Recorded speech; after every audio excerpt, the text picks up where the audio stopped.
بسم الله الرحمن الرحيم. عن ابي هريره رضي الله تعالى عنه قال قال رسول الله صلى الله عليه وسلم اذا كان يوم الجمعه وقفت الملائكه على باب المسجد يكتبون الاول فالاول ومثل المحجر كمثل الذي يهدي بدنه ثم كالذي يهدي بقره ثم كبشا ثم دجاجه ثم بيزا فاذا خرج الامام طووا صحفهم ويستمعون الذكر. رواہ البخاری و مسلم۔ حضرت ابو ہریرہ رضی اللہ تعالیٰ عنہ فرماتے ہیں کہ جناب نبی کریم صلی اللہ علیہ وسلم نے ارشاد فرمایا کہ جب جمعے کا دن ہوتا ہے تو مسجد کے دروازوں کے اوپر فرشتے کھڑے ہو جاتے ہیں، یعنی فائلیں وغیرہ لے کر، اور یکے بعد دیگرے آنے والوں کے نام لکھتے ہیں۔ تو سب سے پہلے جو بندہ آتا ہے، سب سے پہلے تو اس کا جو نام لکھ دیا جاتا ہے تو اس کو اونٹ کی قربانی کرنے کا ثواب ملتا ہے، دوسرے نمبر پر آنے والے کو گائے کی قربانی، تیسرے نمبر پر مینڈے کی، چوتھے نمبر پر مرغی کی، پانچویں نمبر پر یعنی بالکل نہ ہونے کے برابر ہے انڈا قربانی کرنے کا ثواب ملتا ہے۔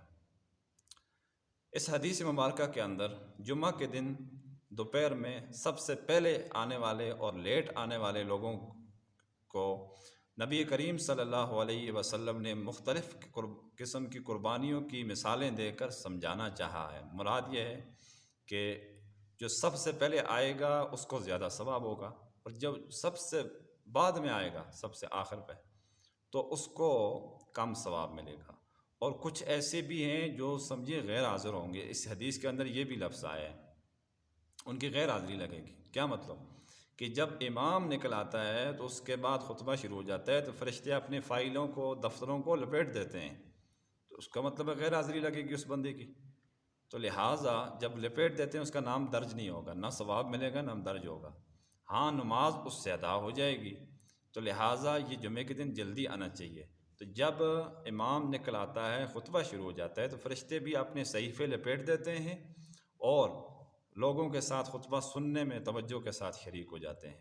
تو اس لیے ہمیں چاہیے کہ جمعہ کے دن تیاری کر کے ہم سب سے پہلے آئیں، تاکہ کم از کم ہمیں گائے کی یا اونٹ کی قربانی کرنے کا ثواب نصیب ہو سکے۔